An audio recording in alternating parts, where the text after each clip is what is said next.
सातारा शहरामध्ये भारतीय जनता पार्टी महिला मोर्चा आणि खासदार उदयनराजे भोसले यांच्या वतीने जागतिक महिला दिनानिमित्त सातारा जिल्ह्यामधील आशा सेविका, अंगणवाडी सेविका आणि महिला उद्योजिका यांच्या सन्मान सोहळ्याचं आयोजन करण्यात आलं होतं। दरम्यान भाजप महिला मोर्चा प्रदेशाध्यक्ष चित्रा वाघ यांनी प्रसार माध्यमांशी बोलत असताना खासदार सुप्रिया सुळेंवर निशाणा साधलाय।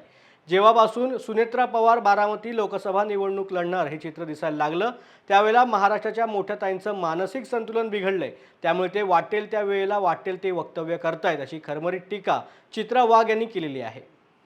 सुप्रिया सुळेंनी टीका केली आहे। इलेक्शन जवळ आलं की त्यांनी गॅस सिलेंडरचे भाव कमी केलेत। काय आहे, जेव्हापासून सुनेत्रा पवार या बारामतीची लोकसभा लढवणार असं चित्र दिसायला लागल्यापासून राज्यातल्या मोठ्या ताईंचं मानसिक संतुलन हे बिघडलेलं आहे। त्यामुळे त्या वाटेल त्या वेळेला वाटेल ते वक्तव्य करत असतात। आजपर्यंत 2014 पासून या देशातल्या महिलेला तिचं आयुष्य सुसह्य करण्यासाठी तिच्या जन्मापासून तर सरणापर्यंत मोदीजी तिच्यासोबत, त्या ताईसोबत, त्या माईसोबत, संपूर्ण देशातल्या मातृशक्तीसोबत उभे राहिलेले आहेत।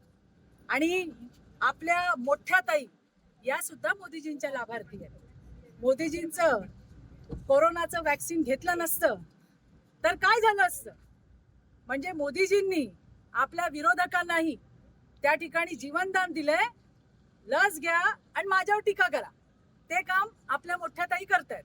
पण मी सांगितलं तसं जेव्हापासून सुनेत्रा पवारांची की आता या लोकसभेची निवडणूक बारामतीची लढणार आहे, मोठ्या ताई हल्ल्या आहेत आणि त्याच्यातून मानसिक संतुलन बिघडलंय आणि मग ही अशा पद्धतीची वक्तव्य करत असतात।